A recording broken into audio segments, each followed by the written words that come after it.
প্রিয় বন্ধুরা, আসসালামু আলাইকুম এন্ড গুড আফটারনুন। আশা করি ভালো আছেন। আজকে চলেন নতুন একটা বিষয় নিয়ে আলোচনা করি। নতুন না, এটা সকলেই অবশ্য জানেন, তারপরেও এই বিষয়টা নিয়ে একটু গুরুত্ব সহকারে আলোচনা করি, যাতে আপনাদের কোনো প্রকার ভুল ধারণা থাকলে অথবা এই সম্পর্কে জানার প্রয়োজন হলে আপনারা জানতে পারবেন। চলেন মূল আলোচনায় ঢুকে যাই। মূল আজকের আলোচনার বিষয়টা হচ্ছে পারমাণবিক বোমা একটি দেশের জন্য প্রয়োজন কিনা। এই বিষয় নিয়ে চলেন একটু আলোকপাত করার চেষ্টা করি, যে একটা দেশের জন্য পারমাণবিক বোমাটা কতটা অনস্বীকার্য, এটার প্রয়োজন আছে কি না। ঠিক আছে, এই বিষয় নিয়ে চলেন সামান্য সময় 4-5 মিনিট সময় কথা বলবো, কারণ এটা অত্যন্ত গুরুত্বপূর্ণ একটি বিষয়। বর্তমান আধুনিক বিশ্বে বেঁচে থাকতে গেলে, প্রতিযোগিতায় টিকতে হলে এই বিষয়টার প্রতি আলোকপাত করা প্রত্যেকটি রাষ্ট্রের জন্য অত্যন্ত জরুরি। তাছাড়া বিপদ কিন্তু আপনার কাঁধে চেপে বসবে, এটা 100% সত্য কথা। আচ্ছা, এখন পারমাণবিক বোমা, এটা যে এই নিউক্লিয়ার বমটা একটি দেশের জন্য প্রয়োজন কিনা, সেটি একটি জটিল এবং বিতর্কিত একটা বিষয়। এটি কেবল সামরিক কৌশলগত দিক থেকেই নয়, বরং রাজনৈতিক, অর্থনৈতিক, নৈতিক এবং আন্তর্জাতিক সম্পর্কের দৃষ্টিকোণ থেকেও মূল্যায়ন করা প্রয়োজন। চলেন আমরা এই বিষয় নিয়ে একটু মূল্যায়ন করে দেখি, এটা প্রয়োজন কিনা একটি দেশের জন্য। বিভিন্ন অ্যাঙ্গেল থেকে আমরা একটু আলোচনা করার চেষ্টা করি। এই একটা দেশের জন্য পারমাণবিক বোমার প্রয়োজন কিনা, এটার পক্ষের যে কথাগুলো, এগুলো চলেন একটু আলোচনা করে দেখার চেষ্টা করি যে আসলে প্রয়োজন আছে কিনা। এগুলো হচ্ছে পক্ষের কথা। তো এই পক্ষের কথা হচ্ছে নির্যাতন রোধ এবং প্রতিরোধ, অর্থাৎ বিভিন্ন দেশের আক্রমণ থেকে, বিভিন্ন দেশের নির্যাতন থেকে বাঁচার জন্য পারমাণবিক বোমার ভূমিকা অত্যন্ত গুরুত্বপূর্ণ। ঠিক আছে, নির্যাতন, অন্যদের যাতে সহজেই নির্যাতন রোধ করতে না পারে, নির্যাতন করতে না পারে এবং এটা প্রতিরোধ করা যায়, ঠিক আছে, ডিটেন্স করা যায়, এটার জন্য পারমাণবিক অস্ত্র থাকা প্রয়োজন। পারমাণবিক অস্ত্র থাকলে শত্রুপক্ষ সহজেই আক্রমণ করতে কি করবে, সাহস পাবে না।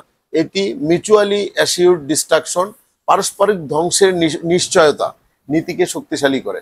অর্থাৎ পারমাণবিক বোমা যদি দুই দেশের মাঝেই থাকে, তাহলে কোনো দেশই সহজে আক্রমণ করতে চাবে না, কারণ এটা আক্রমণ করলে দুই দেশই ক্ষতির সম্মুখীন হবে। এই জন্য কেউ কাউরে সহজে আক্রমণ করতে চাইবে না। তো এটার জন্য কিন্তু পারমাণবিক বোমাটা একটি দেশের জন্য অত্যন্ত গুরুত্বপূর্ণ ভূমিকা পালন করে। তারপরে আন্তর্জাতিক মর্যাদা এবং কৌশলগত ক্ষমতা। পারমাণবিক শক্তিধর দেশগুলো সাধারণত আন্তর্জাতিক রাজনীতিতে বেশি গুরুত্ব পায়। তার মানে হচ্ছে আন্তর্জাতিকভাবে যদি আপনি গুরুত্ব পেতে চান, তাহলে আপনার দেশের জন্য পারমাণবিক ওয়েপন অবশ্যই থাকা দরকার। ঠিক আছে, কৌশলগতভাবে এবং আন্তর্জাতিক যে ভাবে যতগুলি রাষ্ট্র আছে, পারমাণবিক শক্তিধর দেশগুলির গুরুত্ব একটু আলাদাভাবে দিয়ে থাকে। তো এইটার জন্য, অর্থাৎ আন্তর্জাতিক মর্যাদা অক্ষুণ্ণ রাখার জন্য একটা দেশের পারমাণবিক শক্তি, আণবিক শক্তি থাকা অত্যন্ত জরুরি। স্বাধীনতা এবং সার্বভৌমত্ব রক্ষা। পারমাণবিক অস্ত্র থাকলে দেশ নিজের নিরাপত্তা নিজেই নিশ্চিত করে। যে কথাটা আগেই বললাম, যে এই শক্তিটা যদি থাকে, তাহলে কি হয়, একটা দেশ নিজে নিজেই তার একটা ইন্টারনাল পাওয়ার গ্রো করে, বা ইন্টারনাল পাওয়ার, সাস্টেনেবল ইন্টারনাল যে পাওয়ারটা, এটা অত্যন্ত মজবুত হয়। সহজেই অন্য কোনো দেশ চোখ রাঙাতে, পারমাণবিক শক্তিধর যে দেশগুলি আছে তাদের উপর চোখ রাঙাতে সাহস পায় না। এদিক থেকে বিবেচনা করলে একটি দেশের জন্য অবশ্যই পারমাণবিক অস্ত্র থাকা অত্যন্ত জরুরি। তারপরে জাতিসংঘের নিরাপত্তা পরিষদের স্থায়ী সদস্যদের সবাই কিন্তু পারমাণবিক শক্তিধর। তার মানে জাতিসংঘ মানে কি, পশ্চিমা বলতে যা বোঝায়। তো পশ্চিমাদের কিন্তু ম্যাক্সিমাম কান্ট্রির মধ্যে কিন্তু এই আণবিক শক্তিটা রয়েছে, সেটা গোপনে হোক কিংবা প্রকাশ্যে। তো যারা বলছে পারমাণবিক শক্তি, আহ এখন আপনি মধ্যপ্রাচ্যে দেখছেন যে বারুদের গন্ধ। দুই দেশ ইসরায়েল এবং ইরানের মধ্যে কি বিভৎস লড়াই চলছে। ইসরায়েল আক্রমণ করতেছে কি, বিভিন্ন ধরনের অত্যাধুনিক ফাইটার জেট দিয়ে। এটার বিপক্ষে ইরান কি করছে, ইরান কি করছে, মিসাইল দিয়ে, তাদের বিভিন্ন টাইপের শক্তিশালী মিসাইল দিয়ে, দূরপাল্লার মিসাইল দিয়ে ইসরায়েলের মধ্যে আক্রমণ করছে। এখন বিষয়টা হচ্ছে, ইসরায়েল সন্দেহ করছে ইরানের মধ্যে কি আছে, পারমাণবিক শক্তি আছে, বা অল্প সময়ের মধ্যে ইরান পারমাণবিক সক্ষমতা অর্জন করতে পারে।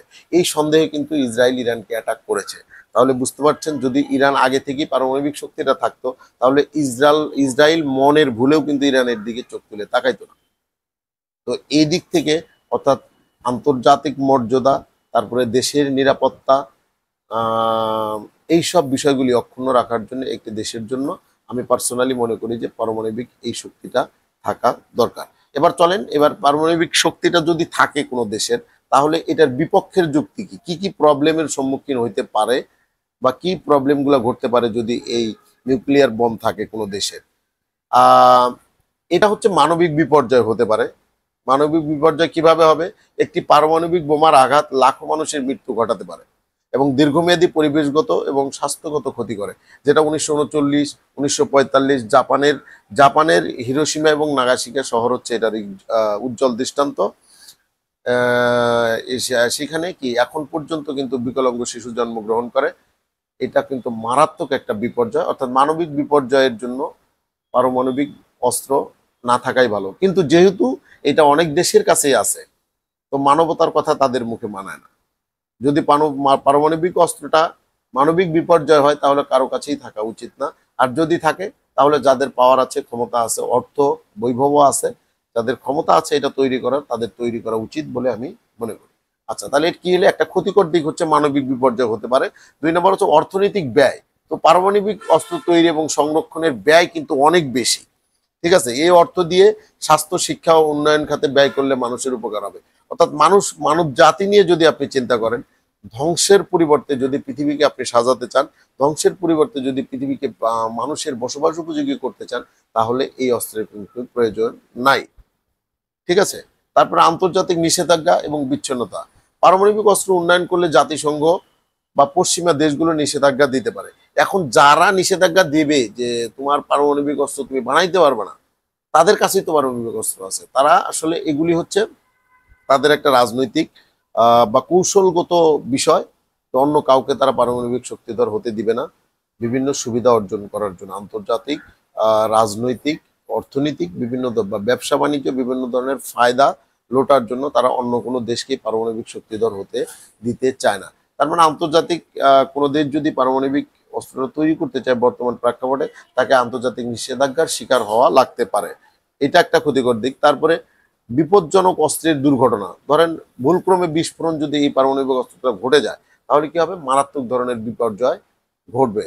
জন মানুষ কি মারাত্মক বিপদের মুখে পড়বে, পরিবেশ হুমকির মুখে পড়বে। এটা তো বিপজ্জনক অস্ত্র, এটা দুর্ঘটনা যদি ঘটে। তো এই হচ্ছে বিষয়গুলা। তাহলে পারমাণবিক অস্ত্র আমাদের কেন দরকার? পারমাণবিক অস্ত্র দরকার হচ্ছে আন্তর্জাতিকভাবে বিভিন্ন শক্তিধর যে দেশ আছে এগুলোর থ্রেট মোকাবেলা করার জন্য। আর কেন দরকার না?